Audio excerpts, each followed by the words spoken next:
क्या बालक, पढ़ाई हो रही है? कॉपी कलम लेकर तैयार हो जाइए, आज क्लास शुरू करते हैं। ठीक है, तो थोड़ा सा रिकैप कर देते हैं। अब तक हम लोग क्या क्या पढ़े थे नंबर सिस्टम में? Natural number, whole number, integer, rational number, irrational number, real number, imaginary number और कॉम्प्लेक्स नंबर।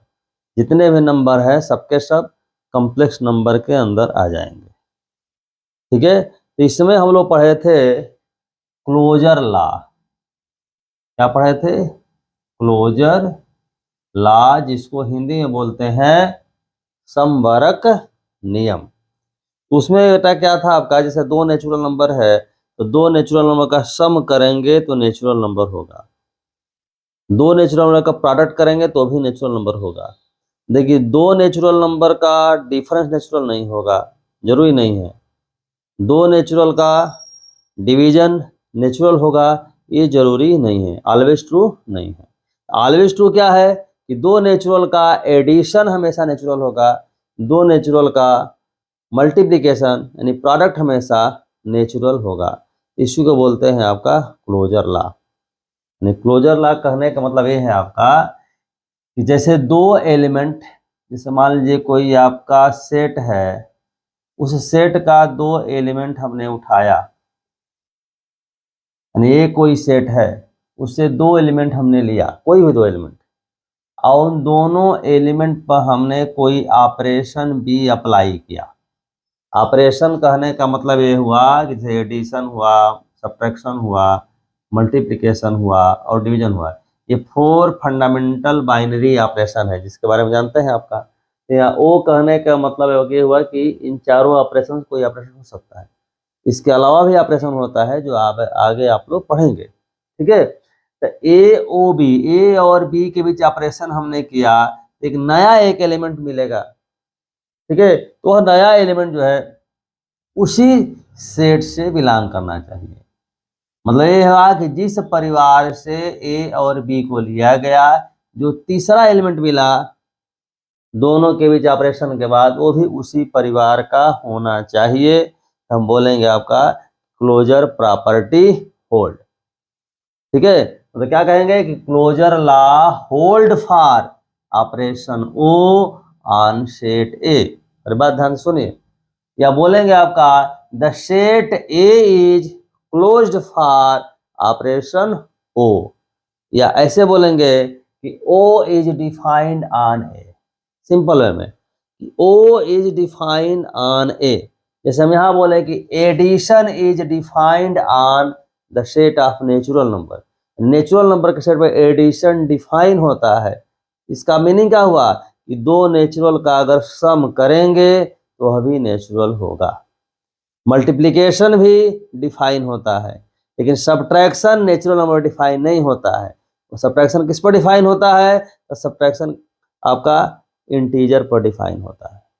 मसलन इंटीजर पर एडिशन, मल्टीप्लिकेशन, सब्ट्रैक्शन तीनों डिफाइन होता है।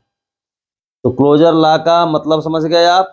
कोई दिक्कत नहीं। तो आगे देखिए अगली प्रॉपर्टी। अगली प्रॉपर्टी है आपका जिसको बोलते हैं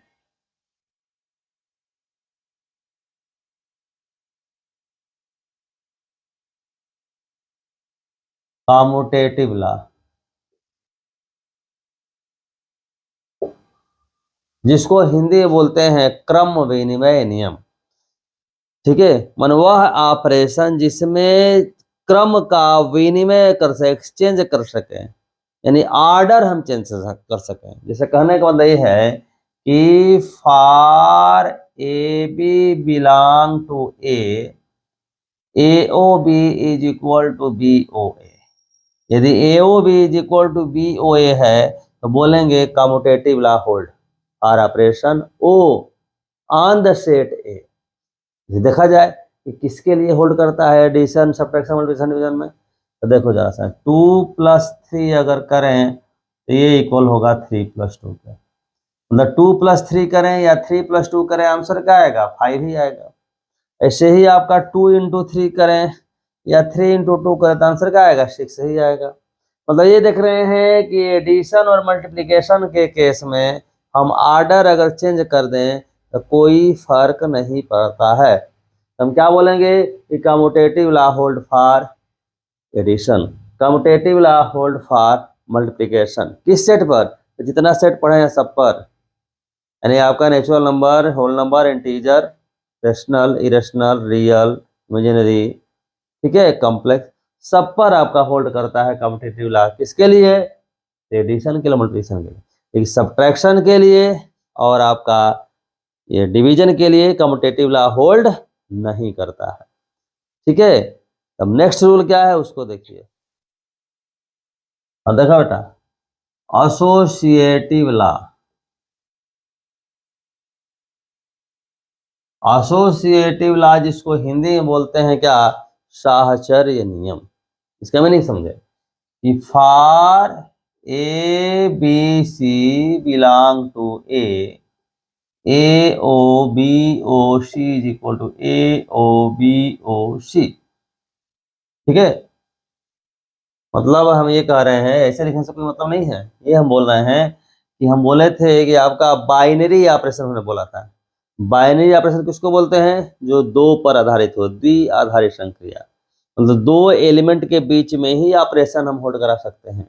जैसे ओ हम कह दिए कि ओ एक बाइनरी ऑपरेशन है, मतलब ओ जो लगेगा आपका दो एलिमेंट के बीच लगेगा। यहाँ तीन एलिमेंट लिए हैं तो तीनों पे एक साथ नहीं हो सकता, मैंने ऐसे होगा। जैसे ए और बी को पहले कर लीजिए, यहाँ बी और सी को पहले कर लीजिए, कोई फर्क नहीं पड़ेगा। अगर ऐसा है तो बोलेंगे आपका कि एसोसिएटिव लॉ होल्ड। एसोसिएटिव को हम बोलते हैं हिंदी में साहचर्य नियम। साहचर्य का मतलब क्या होता है? दोस्ती, मित्रता। ठीक है, मैंने यहाँ हमने ए और बी की दोस्ती पहले करा दी, यहाँ बी और सी की दोस्ती पहले करा दी, कोई फर्क नहीं पड़ा। अब जरा देखते हैं कि एडिशन में, मल्टीप्लिकेशन में, सब्ट्रैक्शन में, डिवीजन में किसमें ये रूल फॉलो होगा। ठीक है, देखिए जैसे कि 2 + 3 + 4 इज इक्वल टू 2 + 3 + 4। ऐड करना तो कैसे करेंगे? मतलब ये 2 और 3 पहले जोड़ दें या यहाँ 3 और 4 को पहले जोड़ दें, कोई फर्क नहीं पड़ता है। मतलब आप ये पहले जानते हैं, ऐसा नहीं कि आप पहली बार सुन रहे हैं, ये आप जानते हैं कि एडिशन के केस में और मल्टीप्लिकेशन के केस में आप किसी भी नंबर को पहले मल्टीप्लाई करें उससे कोई फर्क नहीं पड़ता है, पहले जानते हैं आप। लेकिन इसी को हम बोलते हैं एसोसिएटिव लॉ, ये आप नहीं जानते थे। ठीक है, मैंने यहाँ 2 और 3 का एसोसिएशन पहले कराया, यहाँ 3 और 4 का एसोसिएशन पहले कराया। ठीक है, तो उससे कोई फर्क नहीं पड़ेगा, आंसर आपका सेम आएगा। लेकिन यदि सब्ट्रैक्शन का केस ले लें, ऐसा कर देते हैं तो दिक्कत हो जाएगी। देख लीजिए, जैसे 2 - 3 - 4, 2 - 3 - 4, यहाँ वाले ब्रैकेट कर दिया, यहाँ ऐसे ब्रैकेट कर दिया। देखा जाए बराबर हो रहा है क्या? तो 2 - 3 क्या होगा? -1 - 4। यहाँ 2, 3 - 4 क्या? -1। यहाँ -1 - 4 बेटा क्या हो जाएगा? -5। यहाँ 2 + 1 हो जाएगा 3। इक्वल है क्या? नहीं इक्वल है, रॉन्ग है। मतलब क्या हुआ कि एसोसिएटिव लॉ सब्ट्रैक्शन के लिए होल्ड नहीं करेगा और डिवीजन के लिए होल्ड नहीं करेगा। एसोसिएटिव लॉ किसके लिए होल्ड कर रहा है? एडिशन के लिए, और किसके लिए? मल्टीप्लिकेशन के लिए। और अभी आप पढ़े थे कि कम्यूटेटिव लॉ भी एडिशन के लिए, मल्टीप्लिकेशन के लिए होल्ड करता है और किसी के लिए होल्ड नहीं करता है। ठीक है, तो अगला रूल क्या है उसको देख लेते हैं। देखिए, अगला रूल बेटा है जिसका नाम है डिस्ट्रीब्यूटिव लॉ, जिसको हम बोलते हैं हिंदी में वितरण नियम। वितरण का मतलब क्या होता है? बांटना। तो अभी हम जो रूल हम पढ़ रहे थे उसमें एक ऑपरेशन हम ले रहे थे। कितने ऑपरेशन? कोई भी एक ऑपरेशन, एडिशन या सब्ट्रैक्शन या मल्टीप्लिकेशन या डिवीजन, ये लेके हम लोग चेक कर रहे थे। यह जो रूल है यहाँ 2 ऑपरेशन पर होगा। कितने ऑपरेशन पर? 2 ऑपरेशन पर। देखिए कैसे, मान लिया जाए 3 एलिमेंट पहले ले लेते हैं, किससे? किसी सेट ए से, और एक ऑपरेशन लेते हैं ओ, एक ऑपरेशन ले लेते हैं आपका, उसका नाम हमने रख दिया स्टार। ठीक है, ओ और स्टार ए देख के जो है परेशान होने की जरूरत नहीं है। ठीक है, एडिशन, सब्ट्रैक्शन, मल्टीप्लिकेशन, डिवीजन इसी में से ले रहे हैं, ठीक ना। और भी होंगे तरीके जो कि अभी नहीं पढ़ना है, अभी केवल इन 4 ऑपरेशन पर ही आपसे डिस्कशन कर रहे हैं, ठीक ना। इज इक्वल टू, अगर ब्रैकेट हमने ओपन किया तो ऐसे लिख दिया है आपका कि ए ओ बी स्टार ए ओ सी। मतलब यहाँ देखिए आपका कि ये जब ब्रैकेट ओपन किए तो जो ऑपरेशन जो है 2 जगह आ गया, यहाँ भी इसको भी मिल गया, इसको भी मिल गया। मतलब क्या है, ऑपरेशन जो है वो डिस्ट्रीब्यूट हो गया। किस पर डिस्ट्रीब्यूट हुआ, तो स्टार पर। यहाँ क्या बोलेंगे कि operation O is distributed over the operation star. या ऐसे अगर लिखा हुआ है कि ए स्टार बी ओ सी, अगर इसको डिस्ट्रीब्यूट करें तो क्या हो जाएगा, A star B O A star C. हम क्या बोलेंगे, the operation star is distributed over operation O. यानी यहाँ स्टार डिस्ट्रीब्यूट हुआ ओ पर, यहाँ ओ डिस्ट्रीब्यूट हुआ स्टार पर। ठीक है, अभी उतना समझ में नहीं आया होगा, एक एग्जांपल देखते हैं तब समझ में आ जाएगा बढ़िया से। देखिए, जैसे मान लीजिए हम ऐसे लिखते हैं ए इंटू बी प्लस सी। आप जानते हैं कि ब्रैकेट ओपन होगा तो ए से बी को ही मल्टीप्लाई कर देंगे और ए से सी को ही मल्टीप्लाई करेंगे, आप जानते हैं। एक एग्जांपल समझ लीजिए, जैसे हम लिख दें 2 इंटू 3 प्लस 4, ब्रैकेट ओपन कर लिख सकते हैं 2 इंटू 3 प्लस 2 इंटू 4। सॉल्व करके देख लेते हैं, ये मतलब क्या हुआ, इंप्लाई दैट 2 इंटू 3 प्लस 4 7, यहाँ 2 इंटू 3 क्या हो गया 6 हो गया, और 2 इंटू 4 क्या हो गया 8 हो गया, 2 इंटू 7 क्या हो गया 14, और 6 प्लस 8 क्या 14 इक्वल हुआ।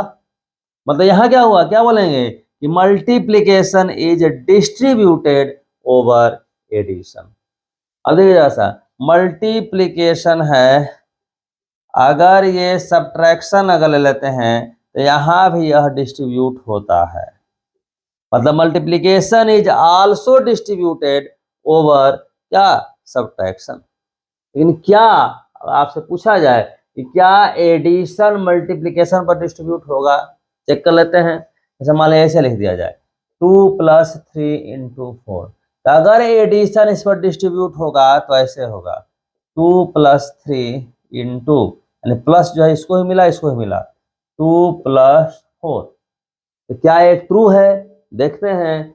ये हुआ 2 प्लस 3 इंटू 4 क्या हो गया 12, यहाँ 2 प्लस 3 क्या हो गया 5, और 2 प्लस 4 क्या हो गया 6, तो ये क्या हो गया बेटा 14, ये क्या हो गया 30, इक्वल है क्या, नहीं है।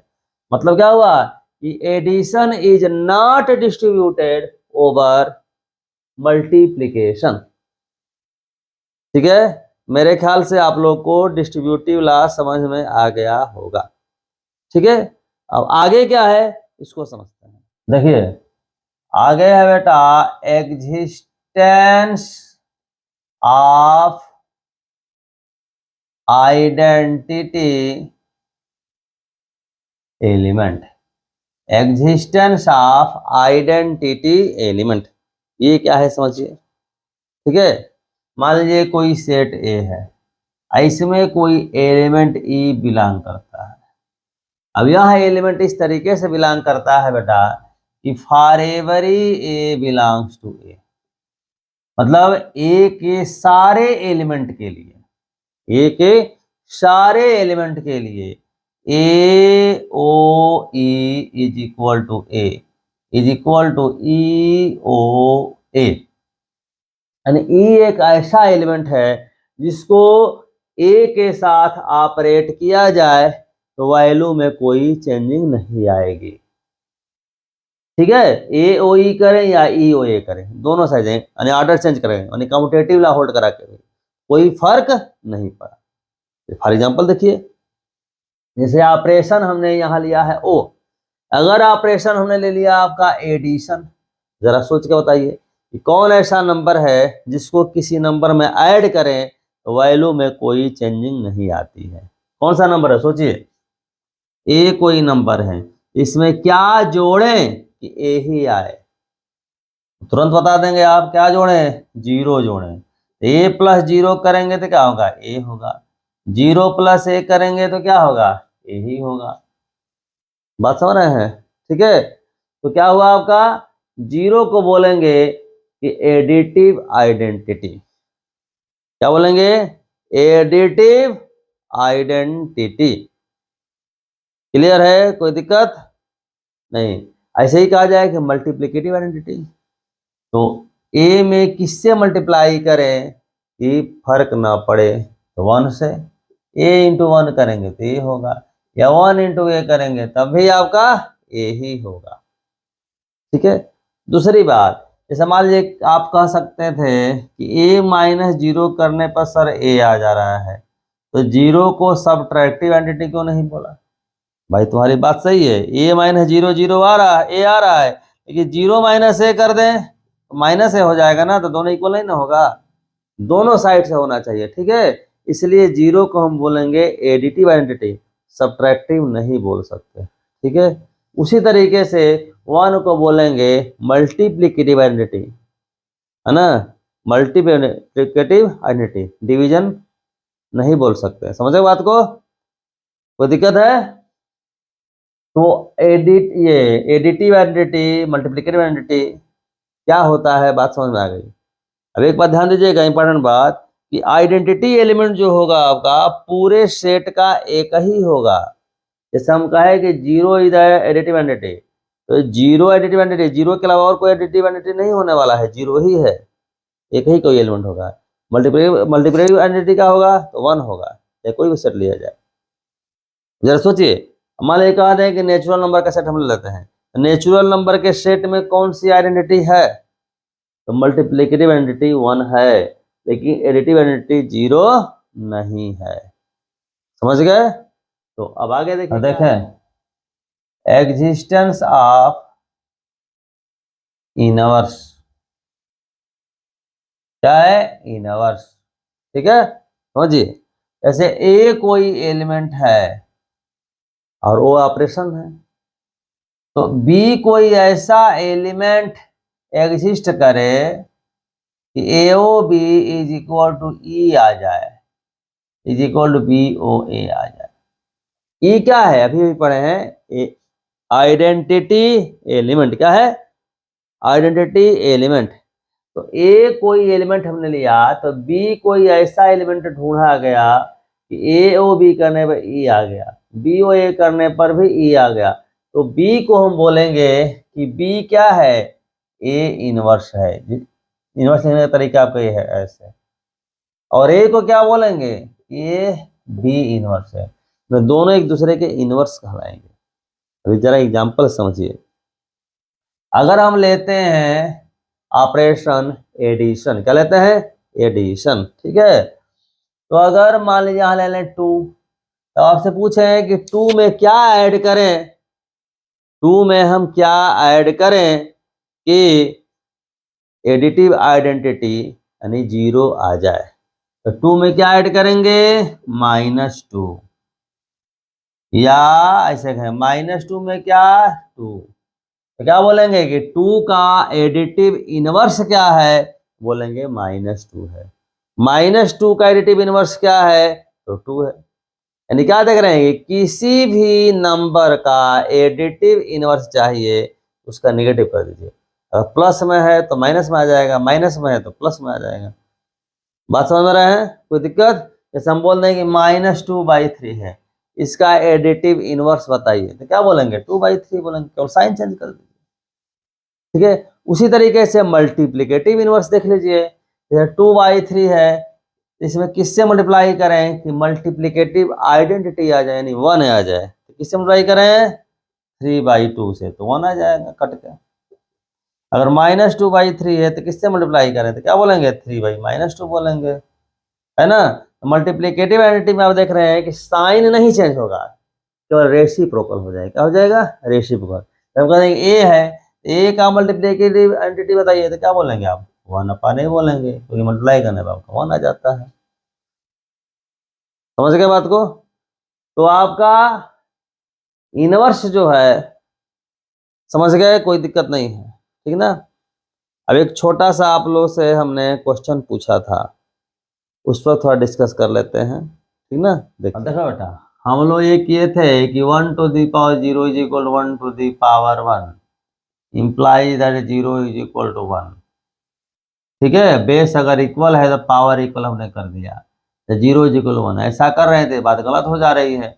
ऐसा क्यों हो रहा है देखिए, जैसे a to the power m is equal to a to the power n है, यदि if, तो दिस इंप्लाइज दैट अगर a to the power n से हम डिवाइड कर दें, a to the power m upon a to the power n is equal to क्या हो जाएगा?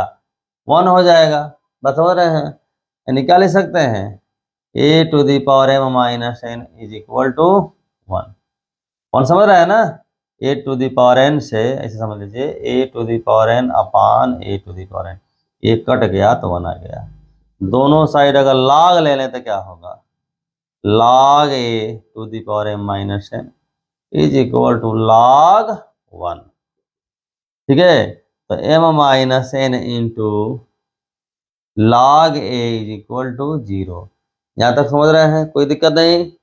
अब बेटा देखो, पहला केस लेते हैं कि if a is equal to 1, अगर बेटा a इज इक्वल टू 1 हो जाए तो देन क्या होगा आपका?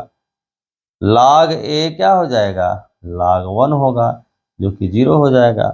मतलब यह वैल्यू जो हो जाएगी 0 हो जाएगी। यह बेटा अगर 0 हो जाता है, m माइनस n को 0 होने की जरूरत नहीं है। हो गया तब भी ठीक, नहीं हुआ तब भी ठीक, ठीक है। अगर यह 0 हो गया तो इसको 0 होने की जरूरत नहीं है। लेकिन सेकंड केस लेते हैं, if a is not equal to 1 then log a not equal to 0। अगर a 1 के इक्वल नहीं है, यह log a 0 के इक्वल नहीं होगा। अगर यह 0 नहीं होगा तो m माइनस n को 0 होना ही पड़ेगा, क्योंकि दो नंबर का प्रोडक्ट अगर 0 है तो एटलीस्ट 1 एलिमेंट मस्ट बी 0, यानी कम से कम एक एलिमेंट जरूर 0 होगा, यानी m माइनस n 0 होगा, यानी m इज इक्वल टू क्या हो जाएगा? n, ठीक है। यानी m is equal to n होने के लिए क्या होना चाहिए भाई? कि log a not equal to 0, माने a की वैल्यू 1 नहीं होनी चाहिए। यहाँ यही गलती हो रही है कि बेस जो है 1 है, अगर बेस 1 है तो ये पावर इक्वल है, ये जरूरी नहीं है। ये बेस इक्वल होने पर पावर इक्वल हो जाए तभी हम बोलते हैं, जब बेस 1 के इक्वल नहीं है। इतनी बात आप लोगों को समझ में आ गई, ठीक है। तब नेक्स्ट क्लास में बेटा हम लोग शुरू करेंगे सेट थ्योरी, ठीक है। तो फंडामेंटल मैथमेटिक्स का आपका एक पोर्शन हम लोग कंप्लीट कर लिए, नंबर सिस्टम। हम नेक्स्ट में शुरू करने वाले हैं set theory and set operation.